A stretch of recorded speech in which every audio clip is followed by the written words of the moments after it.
आज मैं लेके आया हूँ आपके लिए अर्थमेटिक का बहुत इंपॉर्टेंट क्वेश्चन। अभी तक वीडियो पे नए हो तो लाइक से सब्सक्राइब जरूर कर देना और थोड़ा सा सपोर्ट दिखा देना। चलो स्टार्ट करते हैं। आज का पहला क्वेश्चन मैं लिखने जा रहा हूँ। आज मैं क्वेश्चन लिख के और सोल्यूशन भी लिख के मैं आपको पढ़ाने वाला हूँ। मैं क्वेश्चन लिखने जा रहा हूँ। Question number 1, solve the equation -4 -1 +2 +5 plus dot dot dot plus x equal to 437। तो अब मैं सोल्यूशन लिखूंगा। तो the nth term of the given A P is equal to x दिया हुआ है। ठीक है, क्या दिया हुआ है? एक्स दिया हुआ है। यहाँ पर आपको दिख रहा है। उसको इक्वेशन को सीधा सॉल्व करने से मैंने कुछ समझाया नहीं, इसमें डायरेक्ट मैं सॉल्व कर रहा हूँ। ये एन है। ठीक है, देन ए आपके पास क्या है? आपको पता है ए क्या है? -4। ठीक है, डी क्या है? तो -1 है आपके पास, -4। ठीक है, ये मैं A2 - A1 करते हैं ना, A2 - A1 करते हैं तो यहाँ से आपका डी निकल जाएगा। क्या निकलेगा? प्लस हो जाएगा। तो ये डी आ गया आपका 3 आ गया। और एस एन आपको दिया गया है 437। ये एस एन कितना है? 437। तो अब एस एन वाला फार्मूला लगा देंगे, n/2 2a plus n-1 d। ठीक है, ये फार्मूला आपको पता है। अब एस एन का वैल्यू आपको पता है 437 है। n/2 2 इंटू ए क्या है? -4 प्लस n क्या है? पता है? नहीं पता आपको, n-1। और d कितना है? 3 है। अब इसको सॉल्व करते हैं तो ये इधर मल्टीप्लाई हो जाएगा तो क्या आ जाएगा? 874 इक्वल टू n, इधर हो जाएगा 8 माइनस का 8 प्लस 3n-3। ये आ गया। ओके, देन 874 इक्वल टू 8 और 3 कितना आएगा? -11 प्लस 3n आ गया। Okay, then 874 is equal to -11n plus 3n² आ गया। ठीक है, अब 3n² को उधर रहने दो, इसको उधर ले जाओ। तो 3n² -11n इसको उधर ले गए तो माइनस का 874 इज इक्वल टू 0। अब इसका कर देते हैं मिडिल टर्म स्प्लिटिंग। क्या करेंगे? इसका मिडिल टर्म स्प्लिटिंग करेंगे। तो 3n² -57n plus 46n -874 equal to 0। 57 में से 46 चला गया तो एक 11। ठीक है, यही होगा। ठीक है, अब यहाँ से कॉमन ले लेते हैं। क्या कॉमन ले लेंगे? 3n कॉमन आ जाएगा, n यहाँ बच जाएगा। ठीक है, यहाँ से यहाँ बचा कितना? 19। यहाँ n-19 यहाँ भी हो जाएगा। यहाँ पे क्या लिखेंगे? 46 लिखेंगे, प्लस का क्या लिखेंगे? 40 n-19 और इधर आ गया क्या? 3n plus 46। तो इस वैल्यू फ्रैक्शन वैल्यू तो लेते नहीं है, फ्रैक्शन का वैल्यू लेते नहीं, तो n इक्वल टू क्या लेंगे? 19 लेंगे। n इक्वल टू क्या लेंगे? 19 लेंगे।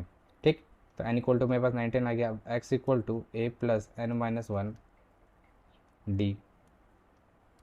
अब a के जगह पे -4 प्लस n के जगह पे 19 -1 और d के जगह पे 3 रखेंगे।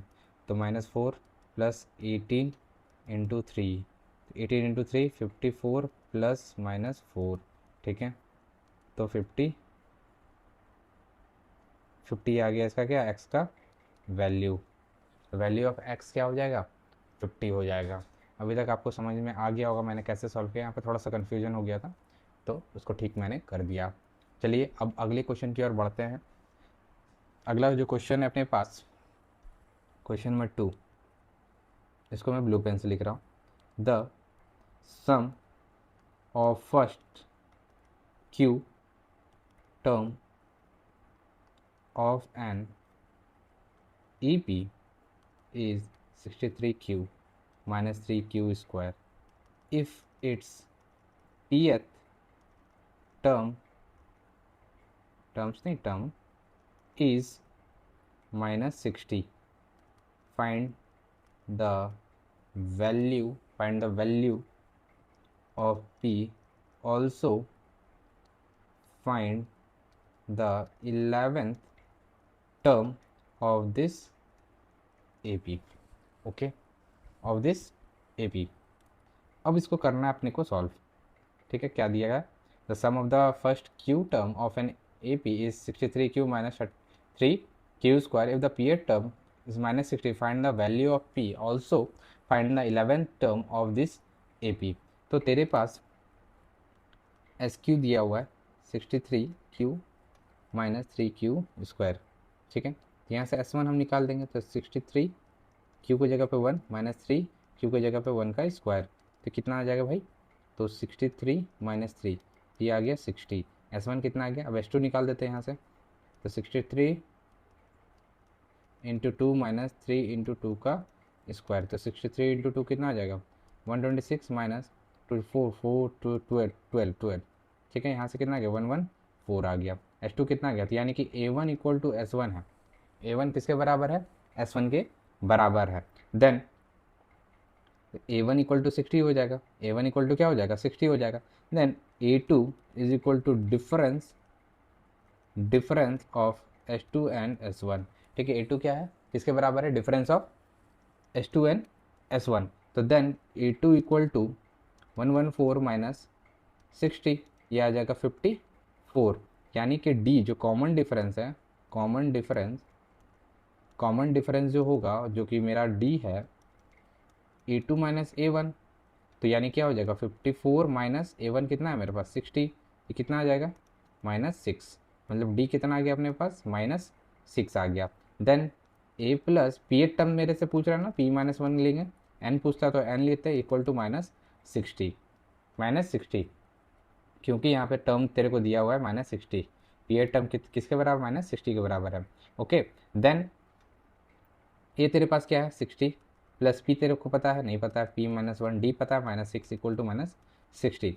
अब यहाँ से अपने को सॉल्व कर लेना है, तो 60 प्लस 6P माइनस का प्लस का 6, इसको भी ब्रैकेट में रखते हैं -60, देन ब्रैकेट इसको खोलते हैं 60 minus 6P plus 6 equal to -60, okay. तो 60 को उधर ले चल जाओ, -6P plus 6 equal to 120 minus का, ओके। देन 6 को उधर ले चल जाओ, या 6 को कॉमन ले लो इधर से, तो P प्लस 1 6, थोड़ा सा यहाँ मिस्टेक हो रहा है, इसको क्या करते हैं ना, यहाँ पे थोड़ा सा क्या करते हैं, थोड़ा सा कैलकुलेशन आगे बढ़ रहा है, तो इसको यहाँ पे हम लोग करते हैं क्या, इसको रहने देते हैं, ठीक है, इसको मल्टीप्लाई नहीं करते, 60 को उस साइड ले चल जाओ, ठीक है। तो P minus 1 minus 6 equal to 120, simple, एक सेकेंड, यहाँ से -120 आ गया, ओके। अब क्या करो, ये मल्टीप्लाई में ना, तो P माइनस 1 को रहने तो इधर 120 बाई -6 आ जाएगा, तो 6 2 जा 20 20 आ गया, P माइनस 1 इक्वल टू क्या आ जाएगा 20 आ गया, 1 को उधर भेजो, तो P इक्वल टू क्या हो रहा है यार, P इक्वल टू 21, P कितना आ गया, वैल्यू ऑफ P कितना आ गया अपने पास 21। अब 11 टर्म तुमसे पूछा ना, A11 equal to A plus N minus 1 D, अब A11 निकाल दो, तो A कितना अपने पास 60 प्लस N कितना है मेरे पास 11 माइनस 1, और D कितना अपने पास -6, D कितना अपने पास -6, 6 -6 ही था ना D, कहाँ गया D, हाँ यहाँ पर D -6, ठीक है।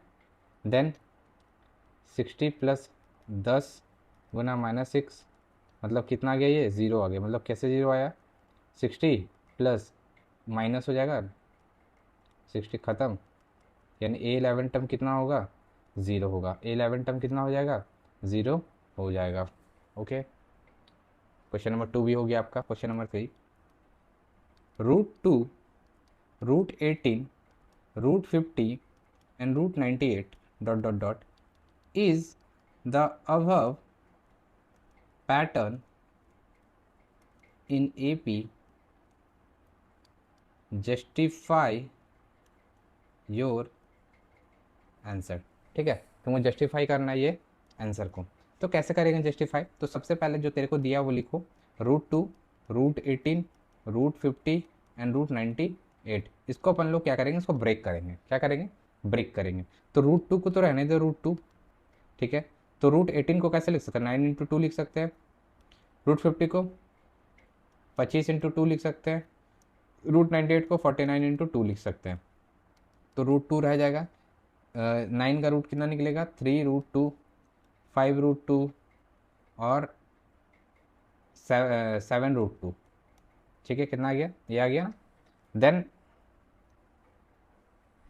2√2, 3√2, 5√2 और 7√2 अपने पास निकल के आ गया। यानी कि ए अपने पास क्या है, √2, और डी अपने पास क्या है, तो 3√2 माइनस √2, यही है, यही है √2, और ये किसके बराबर है, 5√2 माइनस 3√2, यानी कि A3 है, ये A2 है, A1 है, तो A2 माइनस A1 फिर A3 माइनस A2, ये क्या, ये दोनों बराबर है। कैसे बराबर है देख लो भाई, यहाँ से 3√2 में से एक √2 चला गया तो कितना √2 बचा भाई, कितना √2 बचा, 2√2 बचा।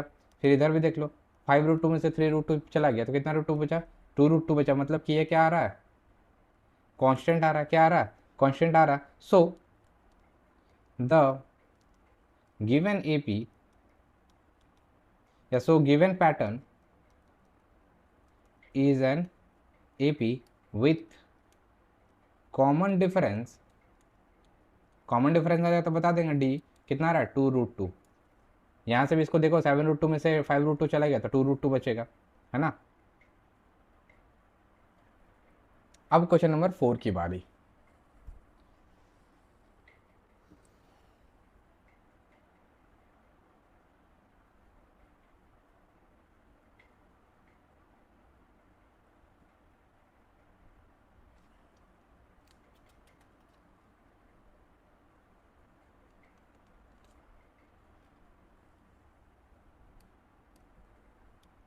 Question number 4, Hunar set the value of the 20th term of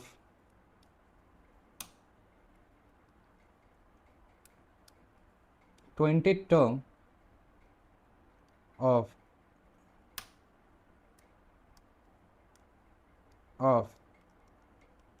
any arithmetic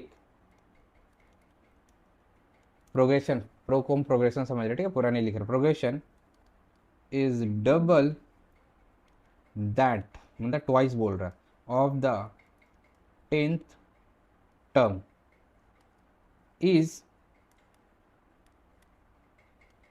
is Hunner's statement correct? Justify your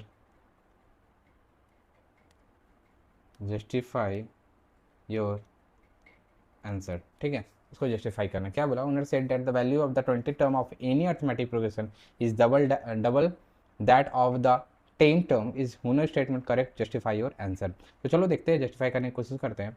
तो एन तेरे को क्या दिया है, या एन भी बोल सकते हो, ए प्लस एन माइनस वन, ये फॉर्मूला होता है, ठीक है। ए कितना अपने पास नहीं पता है अपना, T20 टर्म का हम बात कर रहे हैं, तो 20 माइनस वन डी, तो कितना आ जाएगा ए प्लस 19D, यानी T20 कितना आ गया, ए प्लस 19D, यानी कि T10 जब हम निकालेंगे तो क्या आ जाएगा, ए प्लस 10 माइनस वन डी, तो ए प्लस 9D, कितना आ गया T10, ए प्लस 9D। अब अकॉर्डिंग टू हुनर स्टेटमेंट, ठीक है, T20 जो है, T20 है वो डबल है T10 का, डबल है T10 का, मतलब ए प्लस 19D 2 गुना है ए प्लस 9D के बराबर, ठीक है। अब इसको क्या कर लेते हैं, सॉल्व करते हैं, A plus 19D equal to 2A plus 18D, ठीक है। इसको सबको उधर क्या करो, सबको उधर भेज दो, 2A plus 18D minus 19D minus A equal to 0, तो 2A में से ए चला गया तो ए बचा, 19D में से ये 18D चला गया तो D बचा, मगर माइनस में बचेगा इक्वल टू 0, यानी कि D इक्वल टू क्या आ गया, A आ गया। यानी कि सो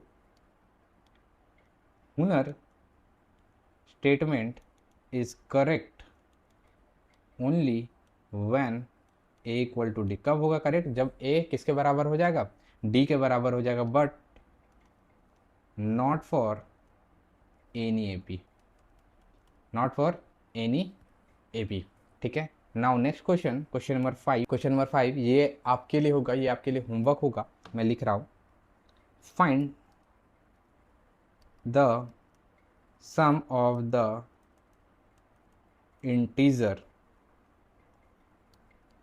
between 100 and 200 which are पहला divisible by 9 and दूसरा not divisible by 9।